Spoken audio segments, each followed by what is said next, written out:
De La Rosa na pinupolitika lang ang kanyang kaibigang si Pastor Apollo Kibuloy, kaugnayan ng mga paratang ng panggagahasa, sapilitang pagtatrabaho at pananakit.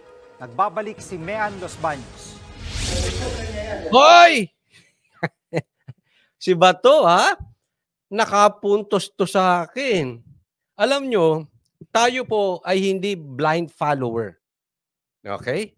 Tayo po ay talagang tinitingnan ang bawat personalidad. At alam nyo, binabanata ko to si Bato, kahit ito ay lehitimong DDS. Oh, di ba? Hindi po ako nagsisinungaling sa inyo. Kasi po, ang banateros, ang banateras, hindi po yan panatiko. Pag tama, kailangan pinupuri yan. Pag mali, kahit Duterte pa yan, ibig sabihin natin, mali ka. Binabanata natin to si Bato. Pero gusto ko paninindigan dito ni Bato, ha? Hindi ko po sinasabing iboto nyo siya sa 2025. Hindi. Pero I think, dapat naman natin siyang pasalamatan dito. Oh. Di ba? Maganda to. Bakit? Nanindigan siya. Kahit hindi miyembro ng Senate Committee on Women, Children, Family Relations and Gender Equality na Saglit. Dito may nagsabi, ba't ganon? Sabi ni Joshua. Ba't doon pa kayo sa taong rapist? Mamaya po. Sasagutin natin yan. Pero nasagot ko na po yan mga 100 times. Joshua Morales. Pero pagpasok doon sa topic, mamaya sasagutin ko ulit yan. Okay? Baka pang 101 times ko na sinagot yan. At sinabi, baka bago ka rito sa channel na ito. Ang lalim. Teka muna. Kayo na sumagot dito. Ayoko na. Wala pala akong kwenta eh. Ayoko na. Sabi, walang kwenta tong channel na to. Kupal ka. Kayo na sumagot. Ang lalim ng sinabi. Hindi ko kayang sagutin. Ayoko na. Wala akong...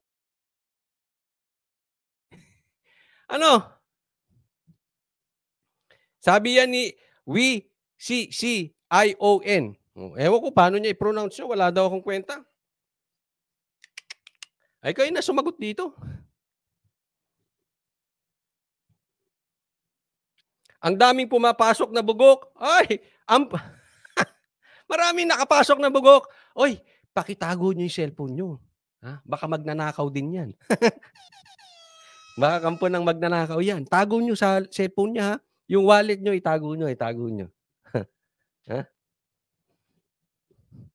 Okay, tuloy tayo. napilitan ng magsalita si Senador Ronald De La Rosa tungkol sa mga akusasyong ibinabato laban kay Pastor Apollo Kibuloy.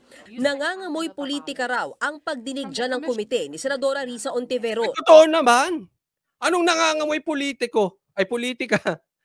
Masangsang na po. Trapong-trapo yung galawan ng dyan. Trapong-trapo. Yung galawan dyan na hearing na yan. Alam. Sus, wag naman tayo maglokohan. Katrapuhan yan. Sige nga, mag-isip kayo. Anong in aid of legislation na pwede nating makukuha dyan? Anong in aid of legislation na makukuha natin dyan sa pag-imbestiga niya kung nakapile ang kaso? Yan, teka muna. Maganda to sinabi ni maganda to sinabi ni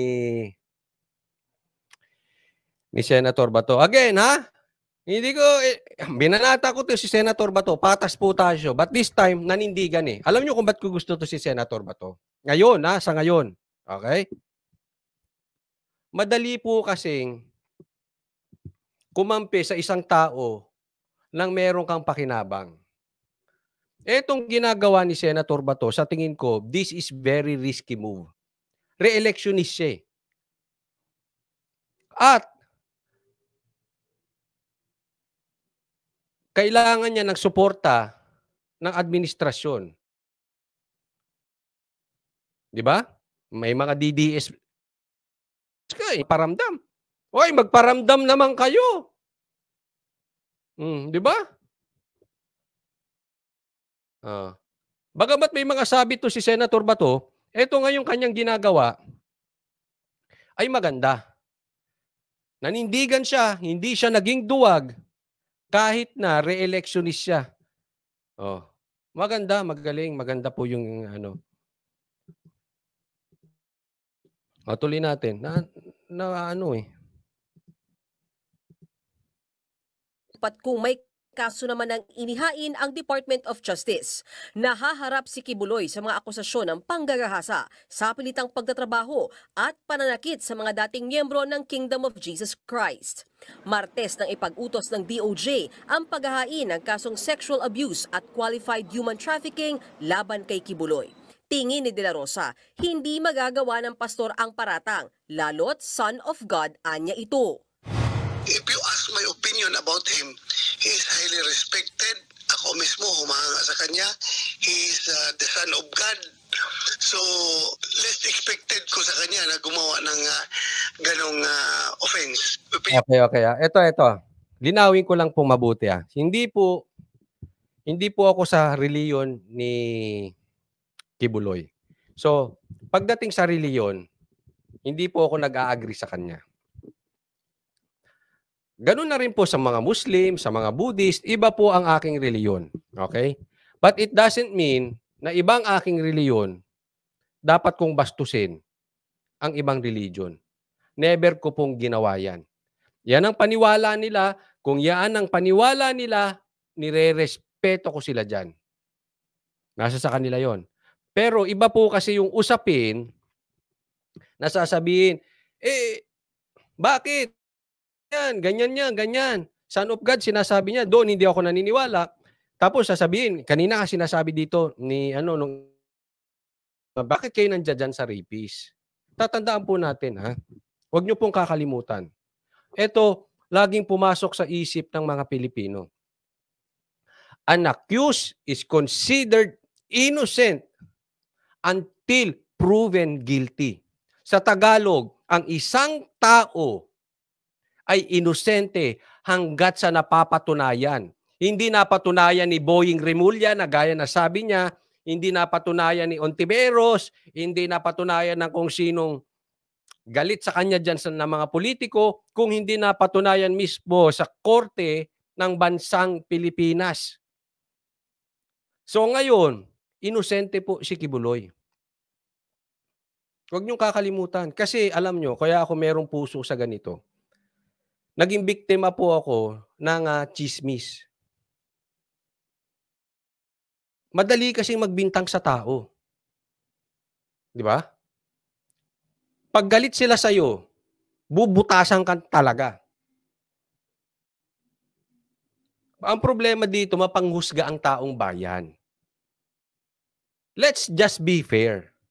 Kaya nga ang sabi itong vlogger na ito, sinasabi, pero ako narinig, yung na-recruit ng mga nagbabayad ng vloggers, na-recruit ito.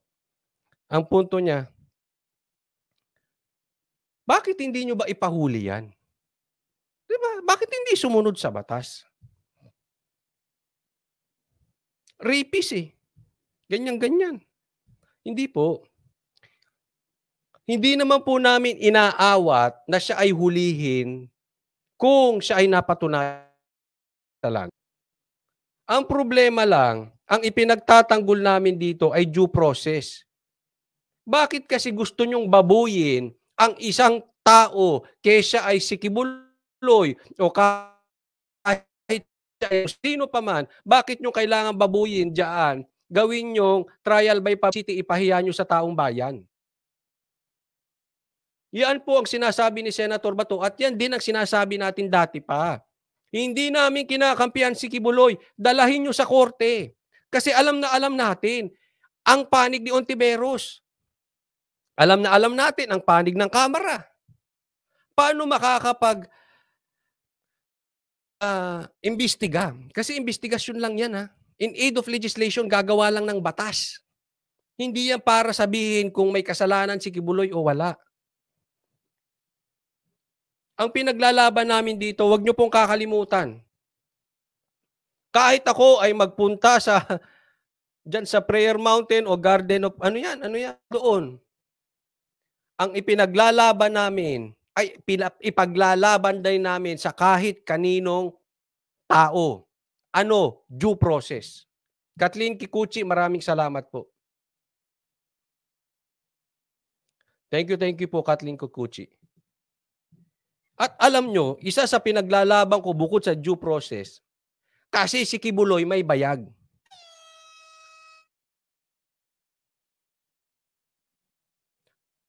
Ang mainstream media naduwag. Si Kibuloy anong ginawa? Binigyan ng plataporma si Tatay Digong para magsalita sa gikan sa masa. At yan po ay bayag. Nang dahil doon, iniipit si Kibuloy. Glory Mountain. Ayan, Glory Mountain. Di ba? Hindi ito ano. Ako kasi masuporta lang ako sa ganyan eh. Kasi ang Agos, nakita rin namin yan eh. Itong mga duwag na vloggers, nung umagos, lahat ang views papunta kay Marcos, lahat sila nagpunta ron. Ilan lang ang naiwan at nanindigan. Yan yung mga matatapang. Yung mga duwag, puntahan doon lahat. Madali kasing sumunod sa Agos eh. May andun ng pera, andun ng views. Sa mga politiko naman, andun ng boto, andun ng mandato. Ngayon, nanindigan si Kibuloy. Ayan, yari siya. Kaya, ipinagtatanggol namin, una, yung due process lang. Dalhin nyo sa korte, wala nang problema tayong pag-uusapan. Korte na mag-uusga dyan. Kaya ayaw namin dyan sa Senado. Pangalawa, nanindigan po kasi si Kibuloy para kay Tatay Digong. Na yung iba, at may kinukuha pang vloggers at nagbabayad pa ng vloggers, di umano, para babuyin si Sara. Gusto nyo yun? Samantalang si Kibuloy, yung saliwa siya sa Agos, nanindigan siya kay Tatay Digong. Sabi ni Faith, bakit sa Senado? Kaya nga, ba't sa Senado? Hindi demanda nyo. Gusto lang mag-ipal-ipal to mga to. Kaya, eto naman, kailangan natin purihin si Senator Bato. Ha? Okay, hindi ibig sabihin susuportahan natin. But sa ginawa niyang ito, by nanindigan, nagkayagbols. Nagkayagbols dito si Senator Bato. Hindi ko naman siya nakikita 24 hours a day.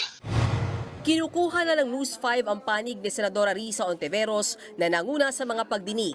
Sa ngayon, 4 na senador ang pumirma. Okay, tamo ha. Saglit. Padilla. Ayan ang pumirma. Senator Robin Bongo ay Cynthia Villar. Si Senator Robin, eto talaga ang may bayag. Eto talaga ang unang nanindigan na wala pang naninindigan para sa bayan. Uy! Para sa kay Kibuloy at sa SMNI. Kaya biglang tumaas ang ano ko rito, tumaas ang kilay ko kay Robin. Hindi ka lang pang pelikula. Totoo yan ha. Diyan mo makikita ang tapang ng tao. Madali kasi ano eh. Merong vlogger, mura ng mura eh. Ganun pa oh. Pag nagkasama kayo, tingnan mo, duwag yun. Di ba? Keyboard warrior eh. Yan ang tapang. May sakripisyo. Di ba?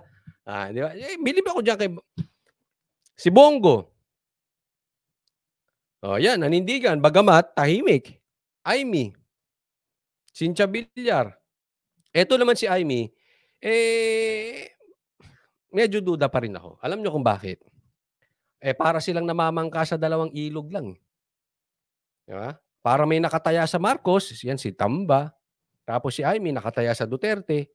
So kahit anong mangyari, win-win pa rin sila. So wala akong bilib dyan kay Amy. Bagamat gusto ko yung kanyang paninindigan, pero siyempre, hindi mo sabihan yung kapatid mo. Hindi mo sabihan yung pinsan mo.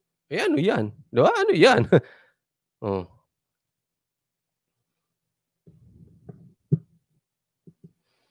Bongo, Amy Marcos at Cynthia Villar para harangin ang pagpapakontempt at pagpapaaresto kay Kibuloy.